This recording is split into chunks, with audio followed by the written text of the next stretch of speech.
Welcome to the ninth episode of Weed Jobs, the show teaching you how you can break into the cannabis industry. I'm your host, Harp, and each episode we interview someone currently working in the cannabis industry. On this episode, I'm joined by AJ Collazo, the general manager of Beyond Hello in Ardmore, PA. Everyone, welcome. AJ, how you doing, AJ? I'm doing well, man. Thank you for having me. I appreciate it. Thank you for the opportunity of sitting down and talking with me. Yeah, man. Thank you for joining me. AJ is also from my hometown of Sicklerville. I always got to shout out my hometown. Yeah. We doing big things out here. Sicklerville is always representing. Yeah, man. So it's always great when you have some people you can talk to from where you from, man. A fellow Timber Creek Charger. Absolutely. There we go, baby. Yeah, man. Yeah. So AJ, how long have you been the general manager at Beyond Hello? So I'm going on a year right now. I've been in retail overall between apparel and jewelry for about 15, 16 years. So, I mean, it's new to me in regards to the medical marijuana and cannabis industry as a whole. But it's more so, again, taking what I know and what I've been doing for over a decade and just correlating it into a different environment and, using my best practices and switching over. So it's definitely been a journey, but I'm happy to be a part of it. So. That's great, man. Did you have any trepidation about working at a cannabis dispensary and possibly worried about how people will look at you? No, not at all. My parents did, I would say a little bit at first. They were a little apprehensive. I mean, the stigma for marijuana, for medical marijuana, throughout time is kind of been a negative one. My father he's very traditional Latin American man from Cuba, and he's drugs and the term drugs, but things like that. He's kind of been really wary about. My mom was kind of the same way. But for me personally, I feel like with the times and how the times have changed and things like that, I think it's more of an open field. I was not hesitant at all. I was actually elated when I saw that there was an opportunity to join the team that I work with and enter the medical marijuana industry. I wasn't really worried about what anyone perceived. I'm covered in tattoos. I got ear gauges. So like when it comes to like overall looks and things like that, I'm not, I'm really privy to it. I understand, but no, I was happy. Jumped right at it. That's what's up, man. I have Caribbean parents too. So, like the older people definitely look down on that. Yeah, man. Yeah, absolutely. No, we're on the same page with that. There was, my dad pulling me aside and he's like trying to give me advice for, drugs as if it was like, street value and things like that. So he's like, yo, you got to watch your back because these people and I'm like, Dad, listen, it's a regulated industry, it's corporate based. Like you don't have to worry about, you're not doing hand over hand on a corner. You run a facility. It's regulated by the Department of Health. So you don't have to worry about any of that. Right. Yeah. I actually went to Cuba in 2016 and, it's a beautiful culture, beautiful people. And, they're known for their tobacco products, especially the cigars. So you think they would have some great weed, but their weed was absolute trash. It was trash. Oh, you can actually go to jail for that. So, somebody, I guess they might have risked their freedom to give me some tree, but I appreciate going to jail for some dirt. Yeah, that's rough. Nah, man, it was kind of sad because like even for a long time in Jamaica before cannabis was legalized there, it was legalized here. So a place that was supposedly known for cannabis couldn't even make money off of it due to the law, which I thought was pretty funny. But yeah, man. So you said you worked in retail for a while. What type of jobs did you work before you got into cannabis? Mostly clothing. I initially started when I was like 15. I started out working at like McDonald's. But I moved up really quick. So from when I turned 16, I got promoted to a manager. When I turned 17, I got another promotion in the management field. When I turned 18, I got promoted again. I didn't get into apparel until I would say like 2007, 2008. So I was in college. I started off as a seasonal stock person. I didn't know how to fold. I didn't know, I didn't know how to dress. But that pretty much kickstarted what I wanted to do and like a passion with it. So I worked really hard. I got promoted, What made it store all were the way you to, working at? I was working at Guess in Okay, Atlantic City. So I got went you. to Stockton College for college. I was working at Guess in Atlantic City. Right My by the dad hadn't shore. lived in the city. Yep, right off the beach. Yeah. My dad worked. My dad lived in Atlantic City too, so it was just right there. You know what I mean? Summer vacation. I was staying with my dad, and then going to work and everything. So I moved up. I moved up relatively quick, and I just I stuck with it. I had people in my corner that invested in me. They taught me the things that I needed to grow, and I worked hard. So Yeah. when it came down to picking up shifts, I was the guy to do it. When it came down to coming in early or staying late, I was the guy to do it. When it came to, oh, we need some help at another store to travel, we need you to travel to another store, I was the guy to do it.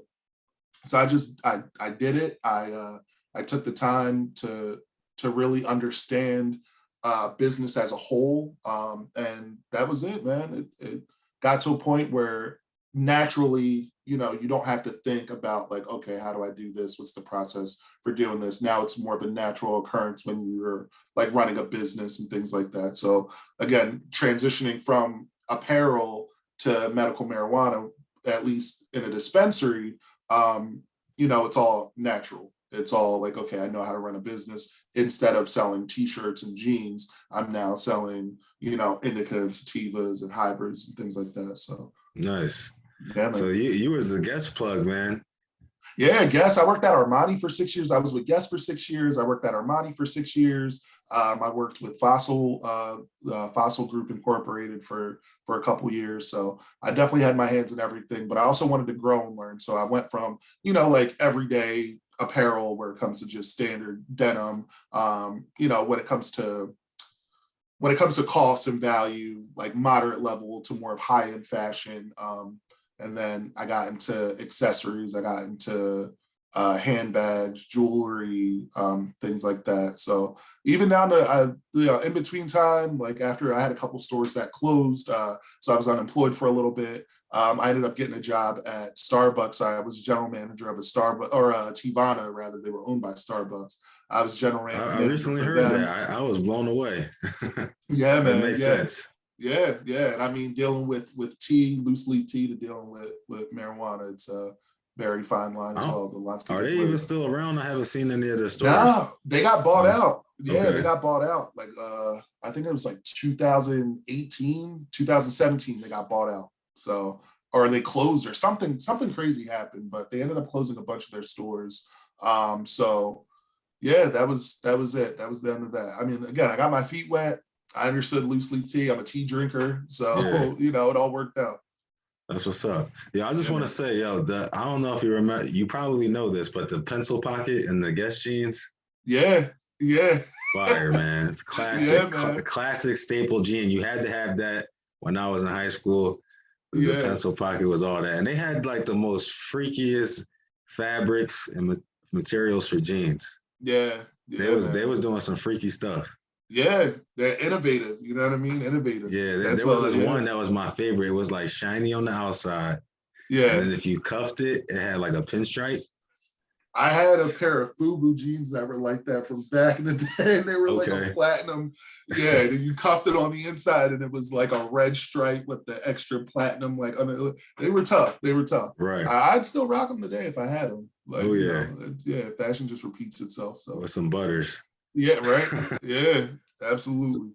Yeah, man. So it sounds like you like really worked your way from the ground up Yeah, in retail. You said you were a stock person, and then you yeah, found ways to make yourself valuable by working extra shifts and yeah, learning new things and actually like being strategic about what you wanted to do next. yeah, yeah. Absolutely. I mean, that's one of the main values that I stand behind. You know what I mean? It's a true testament of hard work. Definitely, you know, it doesn't go unnoticed. You just have to put that work in for it. And that's the other thing too. I'm all about accountability. Nothing is ever really handed to you. You know what I mean? And if it's handed to you, after a while, people are going to see that it was handed to you when you're not providing that certain level of work, and they're going to be like, all right, you don't have the buy-in of the people anymore. Why should I follow you if you've never done this before, if you haven't gotten it out the mud, or if you haven't got your hands dirty? You know, why am I following you? So just being a true testament of, hey, I've been there and I have no problem as a general manager, no matter my title or position, still rolling my sleeves up and getting to work as well. You know, it's all a means of growth. It's all a means of being humble, and, you know, again, taking that time and showing people, look, I could work with you. I'm not just going to delegate and dictate certain things or have you do something that I would never do or have never done before. I'm going to get down there and do it with you. We're going to do it together, because ultimately we're a team. That's what it, you know, those are my core values. That's what I stand behind. You know, we move as a team, we operate as one, and that's how we get the job done. Nice, man. So how long Thank did you. it take you until you got into management? I would say, well, since I already had the previous management experience from McDonald's, you know, people like to rag on McDonald's sometimes as a kid, but that management experience gave me the leverage for when I was in guest. So when I got into apparel, again, knowing absolutely nothing about apparel, not knowing how to dress, not even, you know, it took me about 3 years. And that's starting from like the bottom seasonal part-time stock person to the assistant manager level. That took about 3 years. But then from there, it's like, all right, now I'm a manager. I have that 3 years experience and knowledge in the craft. Again, working 40 plus hours a week, every week, you know, for 3 years. I can take my talents and apply somewhere else, or what's the next step? And then again, it's using all of that knowledge plus the leverage management experience. My dad, he was a doorway shift manager in the casinos. So he, you know, he would come home and talk to me about different tactics and techniques and things, and how he would manage, you know, the people on the floor, and the pit bosses and things like that, all the dealers. And I took parts of that too and incorporated it into how I work. How you talk to people means a lot. So I'm always more of like the personable one. I'm more of the approachable one, because no one also wants to come to work and, you know, feel like they have to walk on eggshells around their boss. So just kind of honing my own personal traits and attributes with things that I picked up along the way as a kid. It definitely helped leverage me. And again, being that person as the go-to, you know, any opportunity you can to get more information and to grow and learn is all beneficial. So after a while, it took me no time at all to get to that next step, and then to get to that next step. And that was it. That's awesome, man. You seem Yeah. like you got a really positive leadership style where people can trust you and come talk to you, man. So you seem like a good person to work for. Thanks, man. Yeah. How I feel is like, you're at work 40 hours a week, or if you're at work, let's say for an 8-hour shift out of 24 hours in a day, it's like, you know what I mean? Most of your day awake is going to be at work, and nobody wants to go to work hating their job. Nobody wants to go to work like, oh my God, I got to get up. And then, so my job, not only as a, you know, as a leader, but even as like a reasonable, like well-rounded person, is you want to make work enjoyable. You want to make the experience of going to work, like, you want people to want to go to work. That's the whole thing. You know what I mean? Especially in Yeah. times like this, you definitely want people to, where the market and trying to get people to work is tough. You know, once you get people that want to come to work, you want to keep them there. So, Right. you know, that's my whole thing, man. People are at work all day. You want a bulk of their day to be enjoyable. So trying Yeah. to embody all of that has been top priority for the most part. And people think working in retail is sweet, but it's pretty hard. Like even what you said about knowing how to fold. I used to work at Express for some years, and folding 101 of neck shirts Yeah, is man. pretty Listen. is not the easiest task. Yeah, no, trust man. You know the horror stories then. You know the horror stories and holiday, and you folding the whole stack of shirts, somebody coming Yeah. in, messing up the whole stack of shirts behind you. It's, you know, it's tough. You know, dealing with end customer service, Right. overall, you gotta have thick skin. You know what I mean? And I think Yeah. a lot of just like smiling and nodding and going like, okay, yeah, you're right, I'm sorry. Or, taking fault for something or taking the blame for something that you have no control over is something that ultimately you got to get comfortable with doing in a lot of sense, because that's the only way you're really going to be able to make it as far as you can. Again, when you deal with the public, people are gonna, Yeah. you're gonna run into those Karens here and there, but Yeah, I worked at Nordstrom for quite a few years, and they take back anything. So, yeah, and you people working on coming, commission, yeah, so you oh always seeing your yeah, money come back. Like, people oh, coming all in right, with you the got to wheat smile, Uggs, take it. But it's yeah, nothing like that's why you gotta be sharp and not force stuff on people, and know your customer, know what their aesthetic is. You don't have to exactly. worry My about that. style, my technique when I was in retail, I was never trying to sell someone something.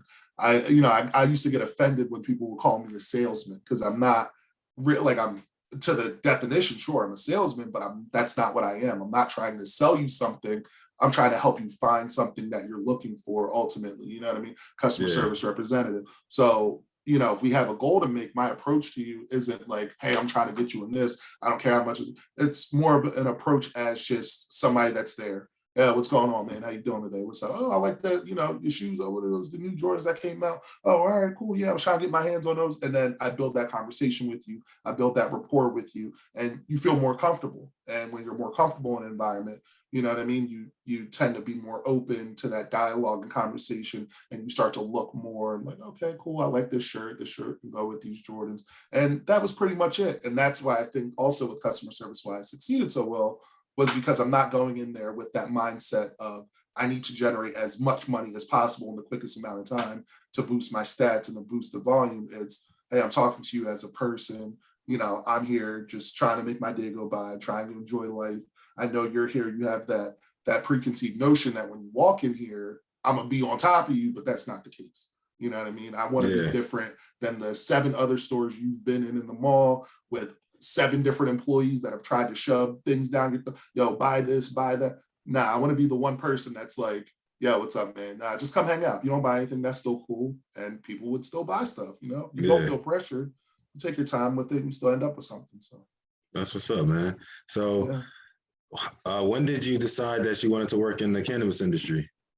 Um, I think once I started seeing like legislation change a little bit for New Jersey, my ear wasn't more so to the Pennsylvania community as it was to the New Jersey community. But it was definitely something I was interested in. A really close friend of mine, he had gotten hired for the company, and he was recruited by an old boss of ours. So the moment, I knew that dialogue was there, I was like, hey, I'm very interested, and I want to kind of get in front of this before it really starts to take off. Um, and I mean, the opportunity was there, and my work previously spoke for itself. So, me coming into the industry, me running a dispensary or whatever, I'm providing 110%. So the stars aligned and I was able to get ahead of it. I mean, now, especially with things changing in New York and, all over the United States, it's now is the best time to do it. So trying to get into it again, once I saw that opportunity, that very small window to be able to enter it, I took it. That's great, man. Yeah. And so you've been working there for, you said, almost a year? Almost a year. Yeah, it'll be a year in actually 1 month. Okay. And Yeah, I'm coming. how was the interview process? Pretty standard, I would say. Definitely pretty standard. It's just like going through any other like retailer for the most part. You interview with the people that you're going to be working under. Um, it's all based off of retail itself. So having that prior knowledge, knowing how to run a business, it all helps. It all goes hand in hand.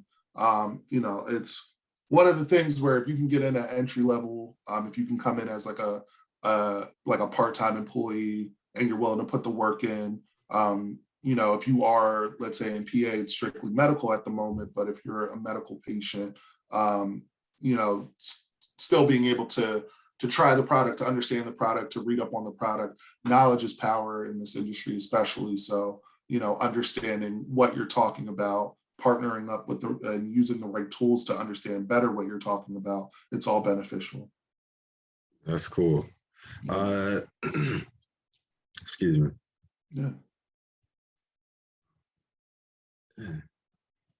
I'll edit this part out. There was something I wanted to ask you. Okay. So you said that you were focused on New Jersey, but you came over to PA. Yeah. What made you, I guess, steered you towards Pennsylvania? Um, the I would say it's more the medical marijuana program is a lot bigger in Pennsylvania than it is in New Jersey, especially around our way. There's only, I think, like a couple really small dispensaries. Um, and the program in Pennsylvania is huge. So, I mean, it's already, for the most part, established. It's already like up and running. It's moving. They're making strides towards recreational. So that felt like more of the what I wanted to lean into. That, and I've Okay. worked in the Pennsylvania market for forever. I've worked in King of Prussia. I've worked in um, like the Franklin Mills area. So I'm just as comfortable in PA as I am in New Jersey. So kind of seeing the difference in programs, the difference in size of programs, it made it more desirable to move, to work in Pennsylvania than it did in New Jersey. Okay. And is Beyond Hello, are they a multi-state operator or are they based in Pennsylvania? Currently we're multi-state. So we're in PA, we have a couple locations in Virginia. We just acquired a couple, we just had a few acquisitions in like Massachusetts and in Nevada. So yeah, we're all over the place. Okay. Yeah. And could you tell us or describe the law in Pennsylvania? Yeah, so it's all again regulated by the Department of Health. So you need to have an unexpired medical marijuana card. You would get that by visiting a doctor, getting your certification through a doctor. There's, I believe, 23 different options or 23 different ailments that you would need in order to get certified by a prescribing doctor. Once you get that, you apply through the state Department of Health website. You get your card, and there's a state registry fee that you have to pay. With the laws itself, you need to have you can't consume in public. It's all medically based. So when you make a purchase, you have to have a specific label on your product. You can't have your product out. So I can't walk around with just, I don't know, like a cartridge, like smoking a cartridge out, like the actual cartridge itself, a disposable, any type of like flower. There's also terminology that we can and can't say. So it's not considered like weed or bud, it's considered flower because it's all medically based, medically regulated. So the terminology is different. So I can't walk around with just like a joint in my hand that has medical flower in it in Pennsylvania. You also need to be a resident of Pennsylvania. So that's the caveat. But you have to have your product, preferably, in its packaging, like in the actual bag that you purchase, like the shopping bag with the labels on it and a receipt on you present. So if you get stopped and they ask, they see your medical marijuana card, they ask if you have any product, it needs to be all sealed, concealed, proper labeling, and your receipt. Outside of that, you're good. So because it's non-recreational, you obviously can't just be out and about. Even if you're a medical patient, you can't be out in public consuming your medicine. It all should be like inside. Gotcha. Yeah. Okay. So did you consume cannabis before you started working there, or do you currently? Yeah, before I started. No, I don't. It's a little bit harder with a kid because it's Right. like, you know what I mean? You try and like have your little free time and you can't really. But yeah, no, it's before I used to, when I was growing up. You experiment as a young kid and you try different things and it's definitely has changed. I would even say like just looking at the potency, looking at how marijuana was back when we were coming up to now and the regulations to the lab testing and things like that. You're dealing with a whole different type of ball game here. So Right. it's not just like the backyard boogie that people are used to. It's like it's some real deal stuff. So yeah, So who was the first person you told when you got the job? Um, I think I told my wife first. I believe. I think I told her first. I mean, her and my mom like I talk to them every day. So they were, in the know when I was going through the interview process and everything Yeah. like that. But I'm almost certain I called her first. She was cool with it. She used to live out in California for a few years, so she's completely fine and understanding of marijuana. It's recreational out there, obviously, so she's chilling. My mom was the one where it was like, hey, look, this, I had to pretty much come to her with the numbers and the facts and everything, as opposed to, hey, I'm going out on a limb here. I just want to, this is a new job. I don't really know anything about it. It's like, no, this is exactly how it's broken down. This is what I want to do. But yeah, first two people I called, they were cool with it. They were really cool with it. Again, I think it's times have changed a little bit. I still get the side eye every now and then when I walk in with my mask to pick my daughter up from school, with the leaves all on it and everything like that, or like my bandanas with the pot leaf on it. But it's changing, so things are different. Nice. Bills are paid, so There you go. So what was that feeling like when you saw the first shipment, like your first shipment managing this dispensary? You see all this cannabis and you're like, wow, I'm really doing this. it's eye-opening, man. It's definitely eye-opening. I'm surprised I don't like leave work smelling like marijuana for as often as I'm like surrounded by it. I mean, it's a lot. It's a lot. But it was a game changer. I think that's what, once you get in the door and you kind of see exactly what you're working with, it's a big game changer. So Got you. yeah. And what type of skills do you think it takes to be a good manager managing a dispensary? Um, I think definitely that business acumen, being able to control your business, is the best thing. Understanding like the key performance indicators with that, understanding the numbers, how to look at the numbers, trends, trends in sales and promotions and things like that, but also investing in your team, developing your team, and building a structure and regimen for yourself and for your team.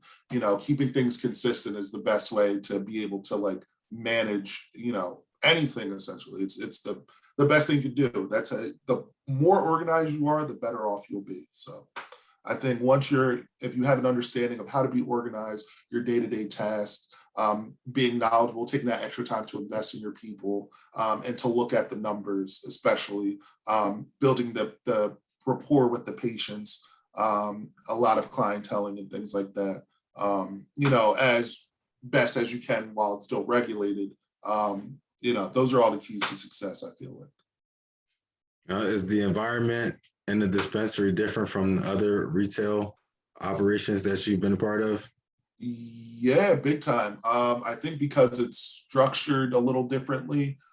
You figure working at Guess, working at Armani, these are businesses that have been established for decades, so they have everything already outlined. Because this is a new environment, they're still working through, a lot of the places are still working through the kinks. They're still understanding, still working through policy and procedure and things like that. So I think it's different, as it's a newer generation. It's the newer business model, because it's not built off of, I guess, the tradition of older retailers, where things are kind of set in stone back in like the 50s or the 60s or the 70s when the company first starts. And that's how it is all the way up until 2021, 2022. They'll make their changes based off of what's going on with, like, let's say the times of COVID and everything like that. But the overall like structure, the floor plan of it, the blueprint of it still stays the same. When it comes to medical marijuana, I think it's, because this is a new age business and the new regulations and with the opening and things like that, it's a little bit different. I think it's newer. I think it's fresh, and it's moving at a crazy rate. So it's they're changing it. I like it. Yeah. So what are some of your most popular products? Man, people go for cartridges, honestly. Like around this way, it's cartridges. The convenience is there, so you know what I mean. If the everyday soccer mom, the college student, the it's all about walking your dog at night and you just pull out your disposable, and you know what I mean, or you just want to relax at home, or you have anxiety and you just need a little calm me down, and things like that. You have trouble sleeping, you have back pain, and different terpenes that aid with anecdotally aid with alleviating some of these situations for you. That's the best way to do it. And I think because there's still that stigma there, cartridges and disposables, for as discreet as they are, those are the better deal, the best deal, I think. Okay. So speaking of trends, what's like the most popular flower right now? Oh man, I can't. I would say overall, when you're looking at like a cultivar, between like sativa, indica, hybrid, indicas, I can't really say a strain just because like they change all the time. Yeah. But like I would say a lot of people go for indicas. Like a lot of people go for indicas. A lot of people like the mellow out. A lot of people like to chill. It's more again that late night nightcap type of calm me down situation. So indicas are usually the go-to for a lot of people. Some people like hybrids, just as like that every day, like I need something to kind of get me through the day. I want to chill, but I don't want to be too mellow. I want that 50-50. But even then, indicas still kind of take the lead, I feel like. Okay. And what's the most amount a person could purchase in flour in Pennsylvania? So based off the Department of Health regulation, it's this is post-COVID now. It's I believe it's 9 months. So like 9 months worth at a time. That resets, and there's no way possible based off the amount of money somebody could make really to purchase that amount to where they're going to reach that cap. But it's like 420 grams total. Okay. Yeah. Gotcha. As far as managing the dispensary, do you take part in hiring?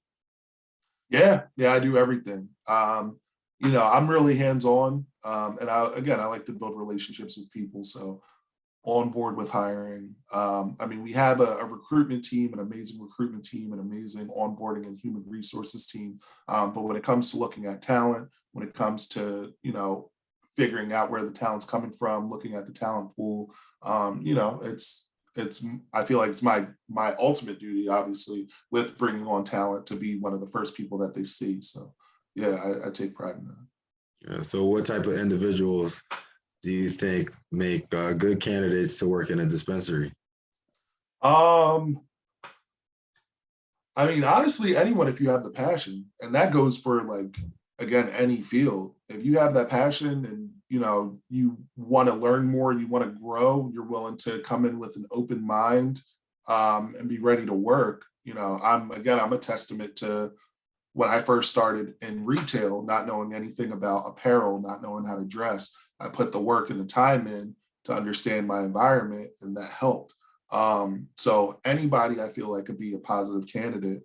It's if you're really wanting to grow and understand and grow with the industry, and understand the industry and understand and grow with the craft. Anybody, doesn't matter the age. I have, there's people that are, senior citizens that are getting into marijuana, medical marijuana, and its uses and benefits, and working through that, wanting to get into the industry. So, it knows no bounds.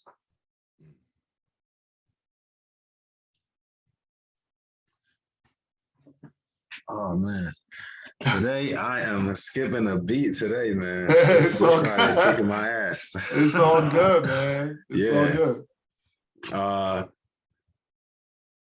Okay, let's talk about that. I would say,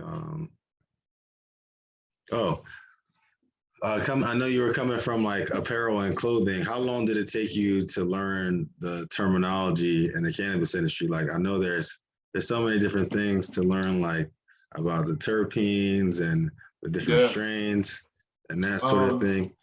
Did it take you a while to get acclimated?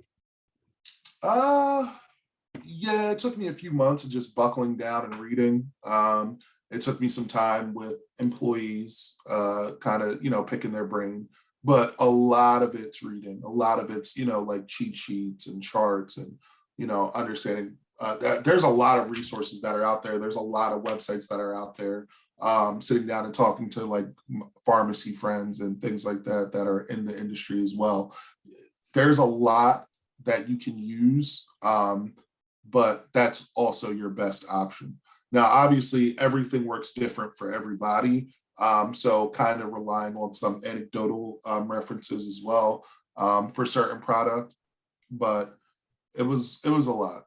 Again, learning the terminology and things like that. It's still, I mean, every day I'm learning something new. So I feel like it's always a work in progress.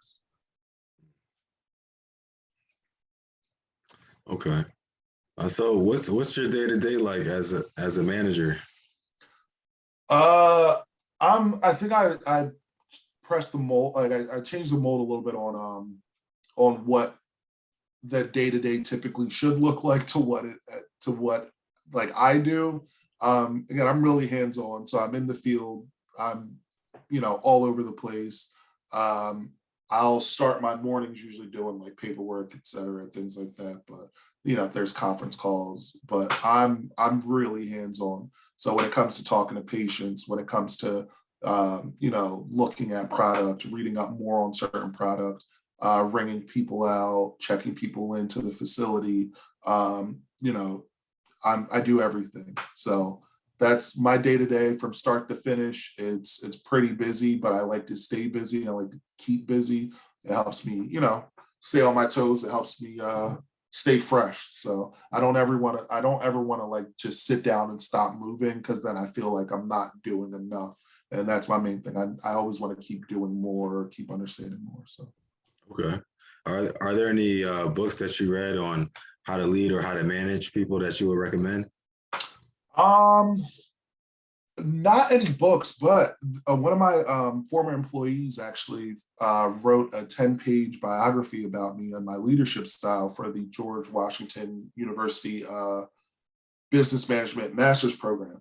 So I actually have that like hanging in my office right That's now. awesome, man. Yeah, no, it was definitely an amazing, amazing opportunity. So there wasn't really anything that, and I think a lot of it is there isn't, you can't really, when it comes to management style, of course, there's books that are written on it, but it's it's all based around like how you would want to be managed, and I think that's how I operate. I've being in the industry for being in retail, being in management for so long, you have that understanding of what does work to what doesn't work. You've worked with all walks of lives and groups of people. You know how to approach and talk to different people. You know how to understand different people. What works for one person might not work for the other person. So you need to cater your management style based off of who you're working with. It's always it's you can't just stay linear when it comes to direction, when it comes to leadership. You have to you have to be an embodiment of everything and every style.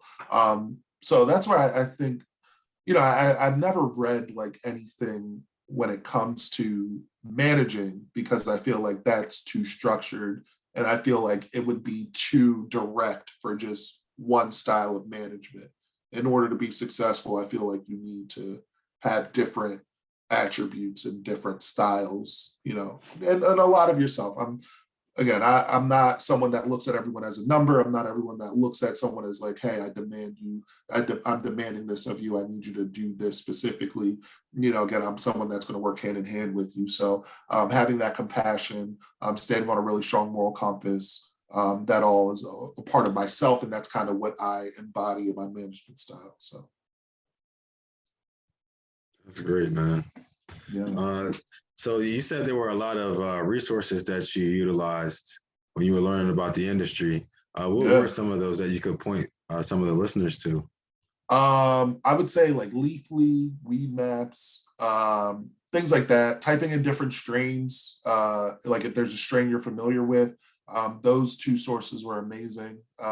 Starting from the ground up, just looking at what is cannabis, what is Delta 8, what is Delta 10, what is, what is indica, what is sativa, what is hybrid, what are some indica strains, and then looking at the industry, looking at the process of how, different forms of cannabis is cultivated, like how is, how is a cartridge made? How's a disposable made? How's the flower? Like, what's the lab testing that goes into flower, topicals, tinctures, things like that. Starting from the ground and then working your way up, and then the higher up you go, kind of digging a little bit more into detail again about different strains, about different effects, about terpenes, THC, THCA, CBD, CBG, CBN, things like that. It's all, the internet is definitely a really big ocean of knowledge, but I would say definitely those two websites specifically are the two major websites that I'm always on.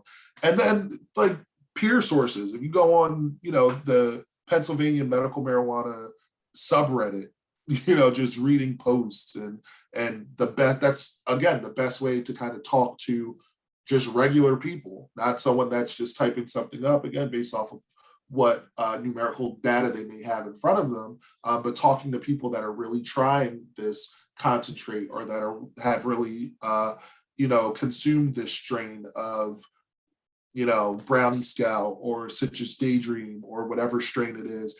How did that make them feel? Did they like it? What did they not like about it? Things like that. It's all, the internet is definitely the best place to start, but any type of like Reddit, subreddit, any Leafly, Weed Maps, those websites are amazing. Okay.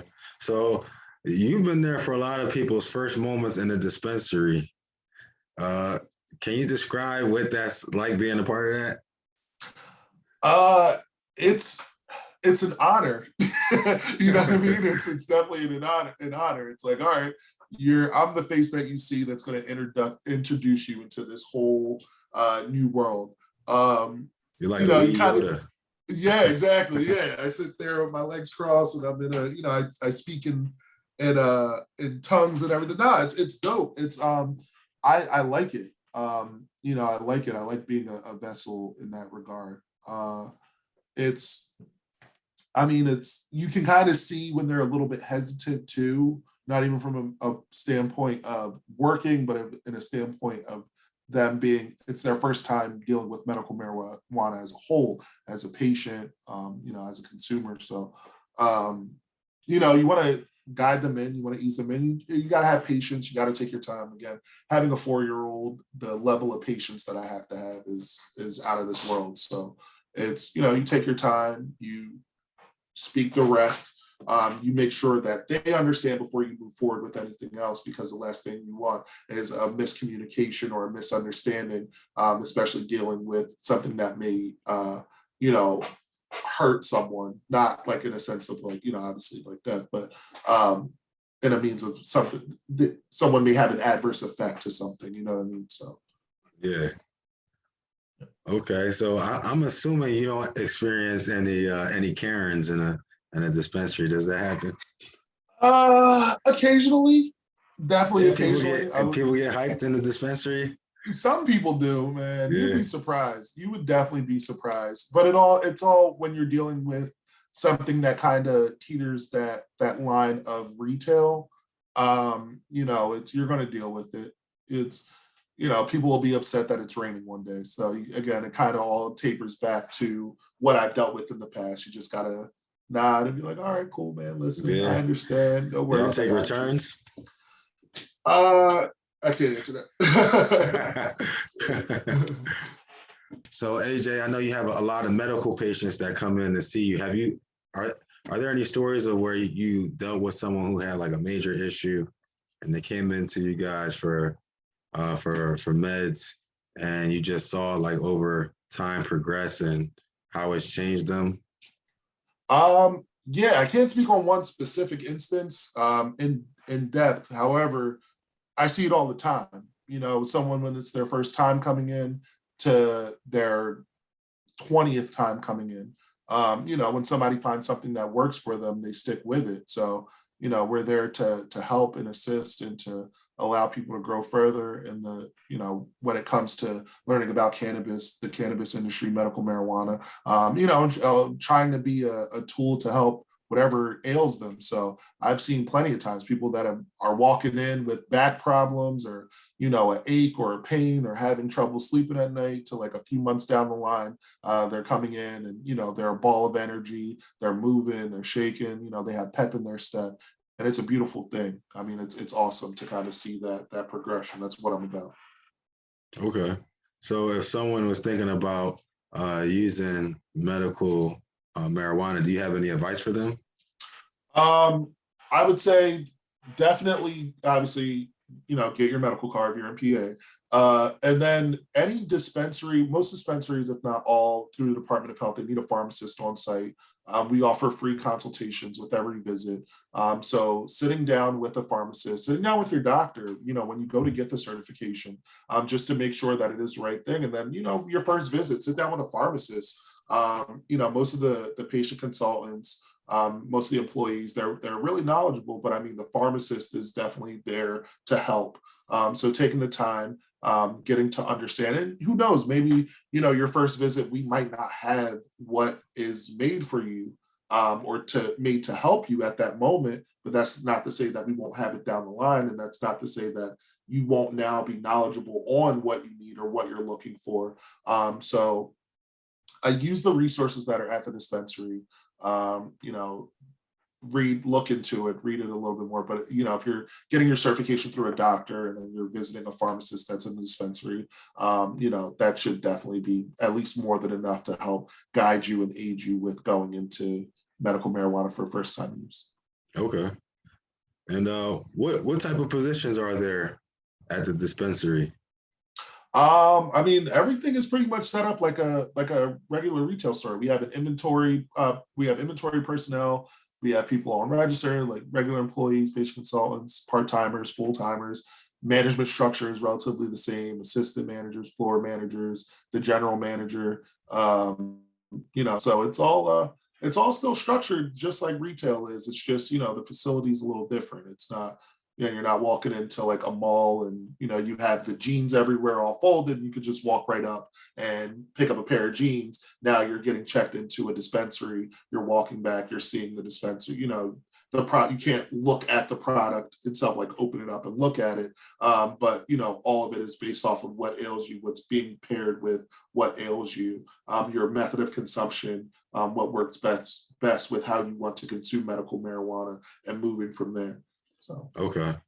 Now, is Beyond Hello, are they only a dispensary or do they also grow? we purchased Pennsylvania Medical Solutions. So that's our brand as well. So we formulate tinctures. We have cartridges under the name The Lab. We have fine grind flour under the name Sachet. We have small buds broken down into eighths as the bank. So yeah, we're again, we have our own product, but we also have our dispensaries as well. Okay, that's great. Yeah. That sounds very interesting, man. Yeah. Thank you. Thank you. Thank you. Well, yeah, you're a very good person to speak to. You had a lot of experience, and I think a lot of people learned a lot hearing what you had to say and tell us about your journey and what you're currently doing at Beyond Thank Hello. you. I Yeah. appreciate that. Thank you. And well, I just want to thank you for joining me today on our 9th episode of Weed Jobs. AJ, are you guys hiring right now? Are you looking for new talent? Currently my location is a hiring, but again, the best way, keep your ear to Indeed, Indeed.com. We do job postings all the time, all over Pennsylvania, in different states as well. So definitely just check in and, the moment that we have something open, try and get your foot in the door. There you go, man. And where can we find you in the digital space, in the metaverse, online? Online, I'm on Instagram, Collazo87, LinkedIn, I'm on Facebook, AJ Collazo. I'm everywhere. So That's great, man.